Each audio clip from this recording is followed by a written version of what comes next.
Hi guys, welcome back to another episode of Sin and Tonic. Today's story is that of Claire Tiltman. Let's go. Sin and Tonic! Again, this was another week where if I didn't film inside during the daytime, we wouldn't have a lovely Sin and Tonic video for you to enjoy. So here we are. Without further ado, let's dive on in. Claire Tiltman had celebrated her 16th birthday just 4 days before the date of our story. Claire was an only child. She was a popular girl. She had a wide circle of friends, and it really sounds like she was a bit of a character. Even just looking at her picture, she's got a spark in her eyes. She looks fun. That's nice, isn't it? To look like a fun person, like a nice person to be around. She was also a bit spunky. Her ambition was to become one of the first female firefighters. At the time of our story, she was at Dartford Grammar School for Girls, and she was just about to sit her GCSEs. So that's like a big old time in life. Claire was a clever cat as well as a vibrant soul. On the 18th of January in 1993, she left her house just after 6 p.m. She was going to her best friend's house, Victoria. This was quite usual behaviour. She often go and see her friend and didn't live far from each other. It was less than a mile. The walk took her through an alleyway, like a shortcut through an alleyway. Tragically, on this day, Claire never made it out of that alleyway alive. She was attacked and she was brutally murdered. She suffered 49 stab wounds. 49. She was just 16 years old, just walking to a friend's house. It gave me goosebumps, this case, and reading this happening, because there have been so many times in my life as a teenager, walking to school, walking to meet friends, and even now as an adult, where there are cut-throughs and alleyways that you take every single day of your life, and you do not expect. Like, why would you? I mean, to be fair, I kind of do now. I have covered so many cases and researched so many terrible things that I'm scared of everything in the world. Fun times. This alleyway, by the way, they weren't in like the middle of the countryside and it was some like little twitten in an isolated area. This was in a town, and she was literally a stone's throw from other people, and there were quite a lot of witnesses that heard her screams. And that's really chilling, isn't it? Like, she was surrounded by people, really. She was literally, there were people so close to her, really, and nobody could help her. Nobody would have been able to get there quick enough. Nearly all of the witnesses that heard her scream as well, they did actually pass it off as children being silly. I guess your go-to thought isn't, oh, somebody is being horrifically murdered there. But yeah, even none of the witnesses that heard the screams acted on it. And even if they had, there would have been nothing that they could have done. It was a frenzied, quick, brutal attack. Nevertheless, a lot of the people that witnessed the screaming, when they found out what it was, they felt incredibly guilty. But honestly, like I say, this would have been, nobody would have been able to get to her quick enough. One of the witnesses was actually somebody waiting to go into the GP practice. She was outside, she heard these screams, and all of the witnesses heard the same thing. They heard two screams, like a few seconds apart. One was louder, one was quieter. And then somebody who lived in a house nearer to the alleyway, they also heard a few screams after that, but much quieter. And everybody said it sounded like children, like messing about. The lady that was waiting for her GP appointment, she goes into the doctor's, she sees the GP, and then the receptionist comes in and interrupts the appointment and says that there is a young girl out in the alleyway with a lot of blood. I couldn't find any information on this, but I'm assuming that GP obviously then went out to attend to Claire. There were a lot of what if. I guess there must be in nearly every case that I cover. But there were a lot of people that had a lot of what if moments, because that day, Victoria, Claire's best mate, her mum had actually been at Claire's house. Does that make sense? So she was seeing Claire's mum. She was there and she offered Claire a lift back to her house to see Victoria. But Claire wasn't quite ready. So she said, don't worry about it, I will walk. That just is tragic in itself. If only she had been ready and she could have gotten a lift with Victoria's mum. It must just be so hard for things like that not to just eat you alive in your brain. Claire was expected home at 7:30. She lived so close to Victoria, they were literally going to just get together for a bit of a chat. When Claire wasn't home at 8:10, her mum did, that was the fridge. Can you hear it? It's like there's a ghost in it. Excuse you. Oh, it's having a good old talk. I'm really sure it shouldn't do that.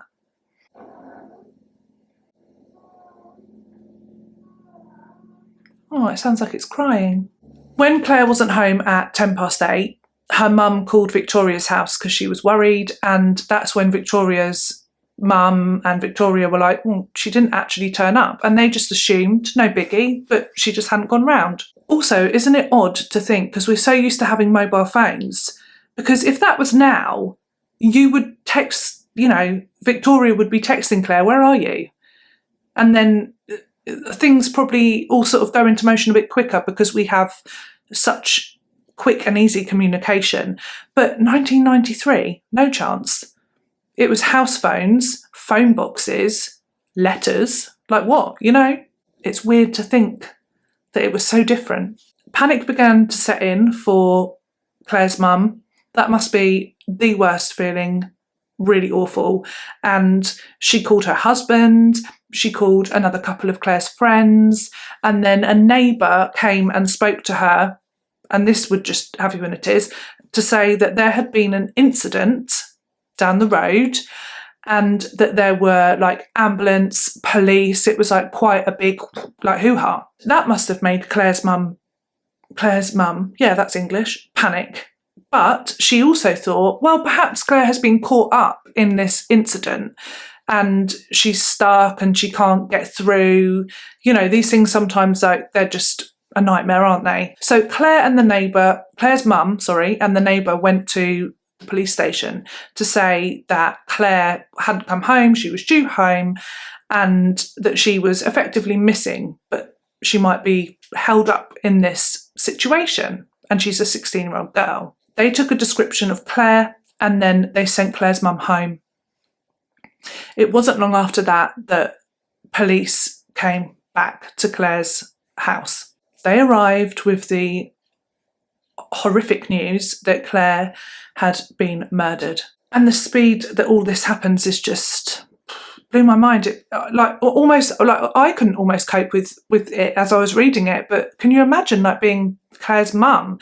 Claire's dad was working and he got picked up by 2 police officers and taken home, and they wouldn't tell him anything until he got home. And he said he knew, it made me feel quite emotional, but that is horrible. He knew what had happened. He knew that what this meant, and then it was only when he got home that they filled in the pieces for him. At 8 p.m, 8:10, they just thought that she was late home, and at 1 a.m, they were at the morgue identifying her body. That is just almost incomprehensible, isn't it? Witnesses saw a man leaving the scene. He was in a beige jacket. He was hurriedly leaving the scene. The description matched this guy called Colin Ash Smith. He was very quickly interviewed because the description was so like him and people thought it was him, and he was discounted sort of because his mum gave him an alibi. So, and she was like a counsellor or an ex-Labour counsellor. In my research, people said that Diane, his mum, was a very well-respected member of the community. So, and she had given him an alibi. She said that he had actually picked her up from somewhere and was driving her home, and that they were home by 6 o'clock. And all of this happened later than 6. However, the very next day, Colin would give the police hotline or whatever a little ring just to clarify and really cement in the details of his alibi, right? Why? He gave quite an elaborate account of what had happened on his journey home with his mum, and lots of timings and where they were driving past at what times. Like, who knows? Who would, like, what, you're looking, oh, just gone past the pub, 6:45, like, who's doing that? And then he described in detail a man that he saw at the zebra crossing, which was at the end of the alleyway where Claire had been attacked. There was a zebra crossing, and he gave a vivid description of a male who seemed to be running away from the alleyway. Gave a description. And he said that this was between 6:30 and 6:45, right? 6 days later, matey boy realises, like, all of this happened nearer to 6. Like, it was over at 6:30, 6:45. Probably police were there on the scene, at least the GP would have been. This all happened much nearer to 6 o'clock when Claire was attacked. So then he's like, realised, oh, maybe I was incorrect about my times. And he calls them again to say, you know, I called you and gave you my statement. Can I change it? Because actually it was nearer to 6 o'clock that I saw this guy running near the zebra crossing and blah, blah, blah. Suspicious much? Colin attended Claire's funeral. He attended Claire's funeral wearing a beige jacket. Now, this jacket had actually, weeks before, been taken by the police. Taken. Because when they talked to him, he had this beige jacket, and that was, every witness had said that the person running from the scene had a beige jacket. They took this beige jacket, they tested this beige jacket, and it was clear for evidence, so they gave it back. And then Colin wore that to her funeral. Appropriate.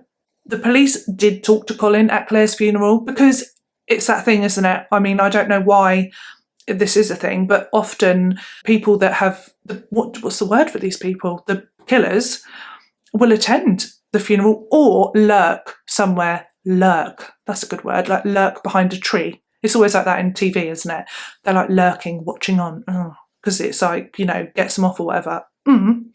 But Colin attended, so they did have a little chat with him there, and they were there, the police, because, you know, they're aware that this is a thing that sometimes they basically thought Colin's their man. They had strong suspicions about the guy, but they had no physical evidence, and he had been alibied by his mum, who's this well-respected member of the community, like an ex-Labour councillor or whatever that means. You know, why does that mean anything? But she was well respected, and she had given him an alibi. But I just think no matter how well respected somebody is, really well respected in the community, like, it's her son. Kind of, like, you know, often, like, if it's a wife or a husband that gives an alibi, is that an alibi? Really? Is it? Unless you're having a mighty argument at the time, your wife, your husband, your mum, your dad, they're going to give you an alibi. Aren't they? Aren't they? I think they are. I think that's kind of like human instinct to protect those you love. I think. I hope Paul never gives me a reason to provide him with a false alibi. And now he knows that I would. Because there was no physical evidence, because he had an alibi, the case went cold. There were no other suspects to be found. And Claire's killer would not be brought to justice for 20 years. Over 20 years. Colin Ash Smith was also an only child. He was 24 at the time of Claire's murder, and he was a bad egg. He was. He had a deep-rooted hatred of women. I'm not sure where that came from, what happened, but he really did. Big time. He said that women intimidated him. In December of 1988, he abducted a 27-year-old woman from outside of her house at gun and knife point. Terrifying. He made her walk to a quarry, and he attempted to rape her, but he could not. And then he made her pose in, like, sexual positions and things like that for photographs. And then he attempted to murder her. He attempted to kill her. He tried to strangle her with an old school tie, but the tie snapped in half. So he then stabbed her 5 times in the back and left her there to die. She managed to roll herself down to the quarry, and she got help from people that were working there. Like, what? So he just left her for dead. He then spent years going on little midnight walks armed with knives and attacking women in Kent. That was like his activity for the evening. Go out on a stroll and attack women. He did this for 4 years. 4 years, never caught. He kept some diaries of all of the attacks, so that was really helpful for the police. He also, in those diaries, wrote about an attack that happened 2 years after the murder of Claire. He attacked a 21-year-old called Charlotte, and this attack happened incredibly close to where Claire had been murdered. He dragged her off of the street into an abandoned yard and stabbed her 8 times in the back. It's so brazen, isn't it? Both times that he abducted that woman from outside of her house, and then he's abducted this girl just off the street. Again, he left her for dead, but she crawled her way out of the yard, and she managed to get help. Colin and his car were seen at the scene. Oh, and Charlotte picked him out of an identity parade. When they arrested Colin, they searched his car and they found a bloodied knife. Good one, Colin. Get rid of that. No, see, so brazen. And this is the trouble when people get away with something for so long. They do, obviously it's not a trouble because they get caught, but if it's gone on for ages, it's like they get this air of confidence about them. It's grim. And then they find half of the necktie that he'd used in 1988, or tried to use to strangle the first victim. They found that. He'd kept that all this time. When they went to search his house, they found his diaries. How brilliant. When they just can't help it, can they? Keeping their having their little chats, writing it down. It's so common. It's like they just can't help it. They have to, I don't know, is it brag about it, boast about it, share? Oof. Yeah, like, look what I did.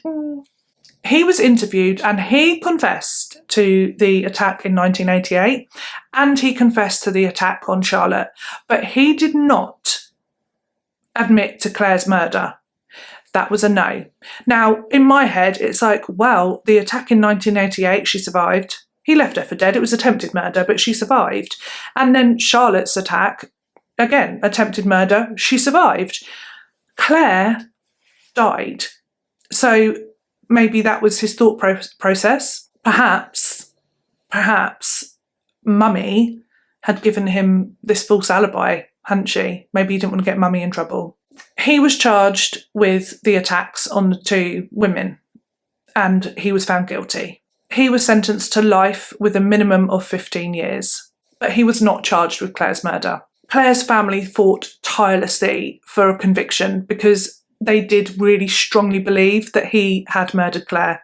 20 years after her murder, her case was reopened. As part of the investigation, the police interviewed, what are they called? Like the inmates, cellmates of Colin's, because he's in prison now. And, sometimes that's quite a handy thing, isn't it? Some people, like, they share information, they get deals or whatever, I don't know, get an extra biscuit with their tea. So this is what they did. And somebody actually spoke up and said, well, he confessed to them that he had attacked a girl at a zebra crossing. He told this inmate that he had lost control and that he couldn't stop. Interestingly, there was no zebra crossing near where he had attacked Charlotte, and there was not a zebra crossing at the quarry. So the police were like, because where Claire had been murdered at the very end of the alleyway was a zebra crossing, the very zebra crossing that he had mentioned when he was telling police about the suspect that he'd seen running away. He was saying that this was at the zebra crossing. Colin served 18 years in prison, and on the day that he was due to be considered for release, so is that like a parole hearing? On that day, he was charged with Claire's murder, so he was not going anywhere. I find it a little controversial because there was still no physical evidence. It's not like they'd opened the case and found DNA evidence. Nothing tied him to Claire's murder other than witness statements. Witnesses had seen him or someone that looked like him in the beige jacket hurriedly leaving the scene. And the jacket plays on my mind, it does a bit, because she was stabbed 49 times. 49. There would have been that's a lot of blood. You don't get away from that clean. And nobody that saw him or this person that looked like him covered in blood or anything. Now, I have a small theory that possibly he had removed beige jackets, committed the crime, and then it was all very quick though, because surely your hands or your face, I'm not sure, but nobody had mentioned that he was leaving in a with blood-stained hands or, in any particular mess. So maybe he removed the jacket and then he put that on over the top when he'd murdered Claire and was running away. But the police did take that jacket and they didn't find... Forensics wasn't the same, 1993. Maybe he had washed the jacket, because blood would be on the inside of it, wouldn't it? Even if the outside was still beige, he would have had blood stains on the inside, but maybe he had washed it. The police searched for that jacket 20 years later when they reopened the case, but it was long gone. Mummy had got rid of the jacket. The court heard about his previous convictions and his character, and they had the witness statements, they had the fact that he had attacked 2 women with a knife, stabbed them. The dog made a noise and I swear that was nearly the end of me. My heart just sank. Why? He was found guilty of her murder.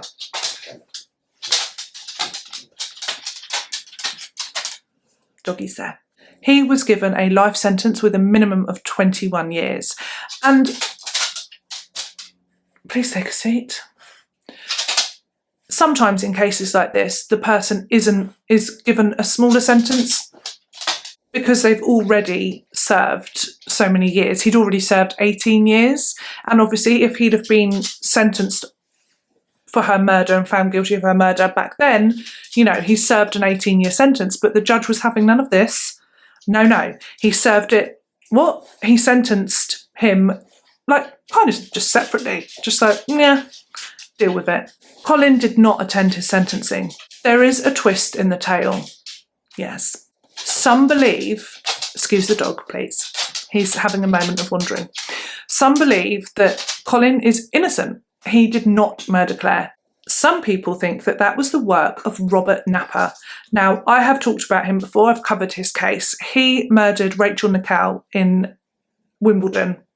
He was also charged with the murder of Samantha and her daughter, and he was responsible for many rapes and attacks on women. Now, some people believe that he murdered Claire, that it wasn't Colin.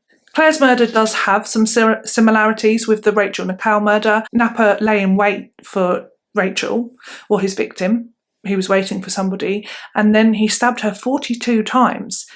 Claire was also stabbed 49 times, so people believe that this could have been the work of him. He used to go and scout areas where he could lay in wait for victims and then pounce on them.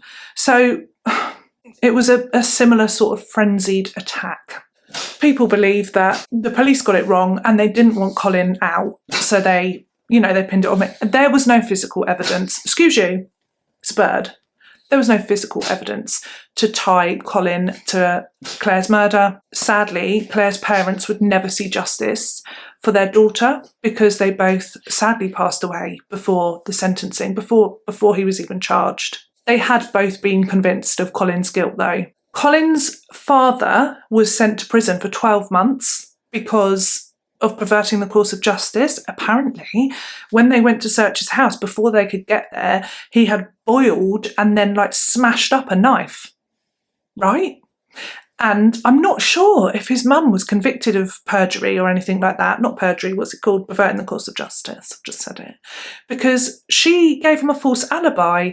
And if he was convicted of murder, they obviously they don't believe her alibi, do they? So I'm not sure if she was convicted. I couldn't find any information on that. But, and again, it's a difficult one, isn't it?